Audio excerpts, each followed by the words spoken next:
Magandang gabi po sa ating lahat. To all Bisay family, this is Brother Jason. Mga ito kapagpahayag po ng salita sa gabi nito. Bago po ako magsimula sa aking munting mensahe, alam po natin na buong Pilipinas po ay nakakaranas na isang pandemic outbreak, which is yung nCoV na. At alam din natin na ang buong mundo rin ay nagsasuffer sa ganitong case. Pero bilang isang Kristiyano po, dapat natin manawaan na sa gitna ng ganitong maaaring malaking pagsubok, ang Diyos pa rin ang namamayagpag sa buhay ng bawat tao. O Diyos pa rin ang may control sa lahat ng pagkakataon. So sa gabi nito, brothers and sisters, I want to encourage you on how we think on this pandemic crisis. Or most likely, hindi lang to ang pagsubok na pwedeng maranasan natin sa buhay natin. Kaya nga ito, sa gabi nito, kaya magandang ko po yung topic natin, the way how we look at trials. At kukunin po natin ito sa passage ng James chapter 1, verse 2 to 5. Sabi dito, "Count it all joy, my brothers, when you meet trials of various kind. For you know that the testing of your faith produces steadfastness, and let steadfastness have its full effect, that you may be perfect and complete, lacking in nothing. If any of you lacks wisdom, let him ask God, who gives generously to all without reproach, and it will be given him." So alam naman natin na bawat tao nakakaranas ng mga pagsubok, suliranin, o mga pagpighati sa buhay. Pero bilang isang Kristiyano, ito yung tatlong tanong na gusto ko pong iwan sa inyo personally. As a Christian, how do you respond to this trial? So, under those, there are three questions. The first question is, how do you do it? Most likely, itong crisis na nararamdaman natin, hindi lang po ito yung trial na pwedeng ma-experience sa isang Kristiyano. Nandyan po yung emotionally pain, mentally pain, or physical struggles, or even spiritual struggles sa buhay natin. Pero ang tanong bilang isang Kristiyano, how do you deal with them? Does emotion take over you? Do you think negative in those scenarios? Or does your spiritual life encourage you personally? Kaya doon tayo sa second question. Does trials in life bring you closer to God? Most likely, ang tao kapag nakaranas ng pagsubok, wala lagi sinisisi ang Diyos. O they think in a negative situation. But tayo bilang isang Kristiyano, hindi ko naman sinasabi na we don't think negative. But we must use this opportunity to bring us closer to God. How? First, do you read your Bible? Do you pray? So yun po yung second question na gusto ko i-answer. The third is, do you personally mature in terms of spiritual, mental, or emotional? So tayo ba pag naka-experience tayo ng same trial, how do we deal them? Do we matured? Do we say, napag-ano ko na to eh. Nalagpasan ko na to eh. So yun yung mga tanong na iyong kasama. So dito tayo, may dalawang pong picture dyan. On the upper part, makikita natin ito, sabi dyan, your plan. Most likely, a biker. Straight road, nakikita niya yung finish line, easy lang. Most likely, yun yung inisip natin sa buhay natin. Pero, I tell you the truth, it's not how life it is. Most likely, imagination yan. On the bottom part picture, still a biker who tends to bike, but makikita nyo, may mga challenges along the path. Nandiyan yung stony road, nandiyan yung bridge, para bang kailangan mo nagpasan, and yung dagat, kailangan mo ilip, and makikita nyo, may mga bagyo pa sa buhay natin. So, sa buhay, hindi lang basta Kristiyano, kundi sa buhay, bilang isang tao, lahat tayo nakakaranas ng ups and downs sa buhay. Kaya bilang isang Kristiyano, the question I ask you, how do you deal them? How do you deal your problem? So dito, in James chapter 1 verse 2, James is encouraging the believers na to count it all joy, my brothers, when you meet trials of various kind. Most likely yun yung respond ng tao eh. Count it all joy when I experience trial. Oo po, mahirap isipin na we must count it all joy. But let us look at the word count. The word count is a financial term and it means to evaluate. Wow. So yun pala ibig sabihin ni James dito. Every time na nagkakaroon tayo ng trials o problema sa buhay, we must evaluate those trials. So when James says count it all joy, he simply means to evaluate how we look at trials. Yun po pala yun eh. Dapat yung perspective natin bilang isang Kristiyano magbago. Na itong pagsubok na to, dapat isipin natin, ito yung makakatulong sa akin personally, mag-grow in faith with God.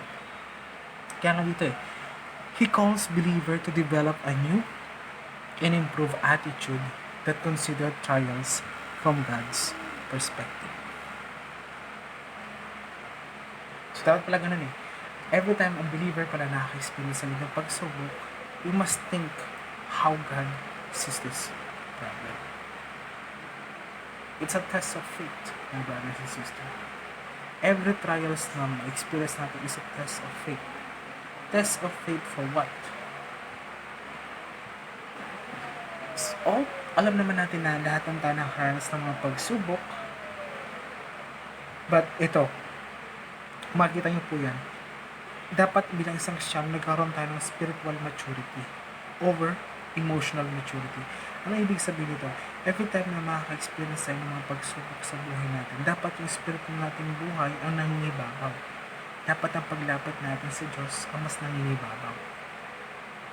Hindi po yung emotional negativity sa buhay natin ang wala ng pag-asa. No. We must always think that every trial na experience natin, we must think that God is still in control. Kaya dito in verse 3, sabi dito, for you know that the testing of your faith produces steadfastness. Now, nung binasa ko po siya sa Merriam Dictionary, steadfastness or perseverance simply means, first, persistent in doing something despite difficulty or delay in achieving success. So, yun pala eh. So, pag isang tao pala o isang Kristiyano persistent sa buhay, alam niyo may pananampalataya sa Diyos. Even though may difficulty o may delay sa buhay niya, marareach niya yung goal. So, yun yung sinasabi dun eh. Sa verse 3 na, the testing of your faith produces steadfastness. Tuloy lang ang buhay. Tuloy lang laban. Alam mo, nandiyan ang Diyos sa'yo. And third, the quality that allows someone to continue trying to do something even though it is difficult.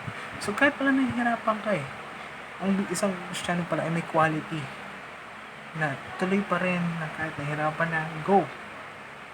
Kasi alam niya, ang Diyos ay nasa kanya. The third is the continued effort to do or achieve something despite difficulties. Ayan po, no? Difficulties, failure, or even opposition. So, ibig sabihin pala, kahit nakaramdam tayo bilang isang Kristiyano, opposition. So, maaring ito ay sa kapwa natin brethren, o sa kakilala natin na nakaranas tayo ng ganitong pagsubok, we must still continue to serve God. When you say steadfastness, it means immovable. So, ganun pala yun eh. Kapag ang pananampalataya natin ay napapersevere, it give us immovable. So in James chapter 3, it explains that God intends trials to test our faith. So diba, yung pala ibig sabihin nun eh. Trials test our faith. And it produces spiritual perseverance. And when we have this spiritual perseverance, we will have a genuine faith. Pagtunay na pananampalataya sa Tagalog. So lahat pala ng pagsubok na naranasan natin, ibibigay pala ito ng tunay na pananampalataya sa isang Kristiyano. So tama yung second question does trial bring you closer to God? The question is, it's a yes. It must be a yes to every believer. Because a true believer knows that God will help him in spite of all the trials. So dito, babasahin natin dito sa example ng isang trial. Trials are like training challenges for an athlete. They build physical endurance and stamina. Athletes look forward for physical and mental challenges because of the benefit that they follow. So, alam naman natin ng mga atleta, todo po siya mag-practice na kahit pagod siya, tuloy pa rin. Kasi alam niya na may goal siya. Diba ang atleta kapag tumatakbo, takbo lang siya ng takbo, kahit pagod na, tuloy pa rin. Kasi may goal siya.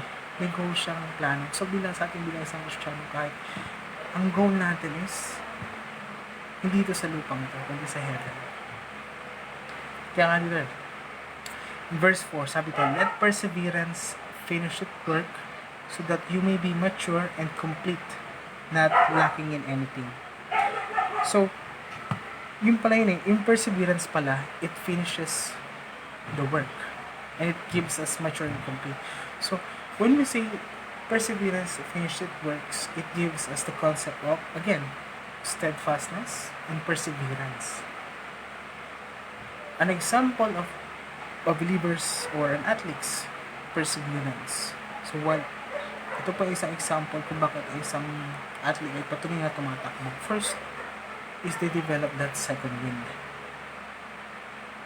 That second wind, what does the second wind mean? Second wind means it is a phenomena in distance running, such as marathon, or even as well as other sport, whereby an athlete who is out of breath and too tired to continue suddenly finds the strength to press on at a top performance with less exertion. So dito pala, yung pala yung sabihin ng second wind. So ang isang atleta pagod na, hindi na niya kaya tumakbo. Pero because he developed that endurance, that perseverance, tumakbo pa rin. Kapag na dumating na sa competition na yon, na dumating siya na pagod na siya, still, he can finish the race. So sa atin bilang isang Kristiyano, ang second word natin is no other than our Lord Jesus Christ. When Paul says in Philippians chapter 3, verse 14, I press on to reach the end of the race and receive the heavenly prize for which God through Christ Jesus is calling us. So dito, Paul is encouraging the believers na it is Jesus Christ who will finish the race of my life. And a Christian that perseveres, a believer who perseveres under trial is made perfect. But does it mean that he or she is sinless or without moral feelings? So, ibig sabihin ba, kapag isang Kristiyano ba ay sinabing perfect na or he perseveres under trial, ibig sabihin ba hindi siya nagkakamali or hindi mo siya pwedeng madapa? No. When we say perfect, in verse 4, it says that the Christian develop spiritual maturity. Yung sinabi ko kanina, every trial na na-experience ng isang Kristiyano, it must develop maturity. Kapag isang tao po ay spiritually matured, his emotional, mental, physical, all aspect is matured po yun. And dito, verse 5, sabi dito, if any of you lacks wisdom, you should ask God, who gives generously to all without finding fault, and it will be given to you. So, again, tayo sa second question. Does this trial in life bring closer to God? Do we ask wisdom from God? Or do we read our Bible so that every time nakaka-experience tayo ng problema, masusolusyonan natin? And sabi dito sa Proverbs chapter 3 verse 5 to 6, trust in the Lord with all your heart, and lean not your own understanding. In all your ways, acknowledge Him, and He will make your paths straight. So, ibig sabihin pala, ang Diyos pa rin nagbibigay sa atin ng wisdom para every time na nakakarinis tayo ng problema o suliranin, nalalagpasan natin ito. So, ibig sabihin, a believer's chance of overcoming this trial is in the Lord. Magtyaga lang, mag-pray, at magbasa ng Biblia. Sa conclusion ko po ngayon, I'd like to tell you a story. Meron po isang article na sabihin natin na isang journalist. He asked the goldsmith, how do you know when the gold is being ready? Kasi diba ang goldsmith, he refines gold until it's being fully, talagang okay na siya. The goldsmith answered, it's very easy. I know when the gold is ready or it's been fully refined if I can see my image in it. So yun pala yung purpose ng taral sa buhay natin. We are like put in a fire, and goldsmith is our God, and we are the gold. God is continue to molding us, continue to refine us as gold. Nadarating yung point na makikita na niya yung sarili niya sa atin. So yun yung purpose ng trial sa buhay ng isang Kristiyano. Don't think it as a negative way. Think it as a positive way. And in every trials that we have, it must bring us closer to God. And sabi dito, sa Isaiah 41 verse 10, ang pangako ng Panginoon, fear not, for I am with you. Do not be dismayed, for I am your God. I will strengthen you. I will help you. I will uphold you with my righteous right hand. So, ang pangako pala ng Diyos dito, He will never leave us nor forsake us. Sa gabi ito, maraming salamat po sa inyong pakikinig. At inayahan ko po na tayo magkaroon ng kabilang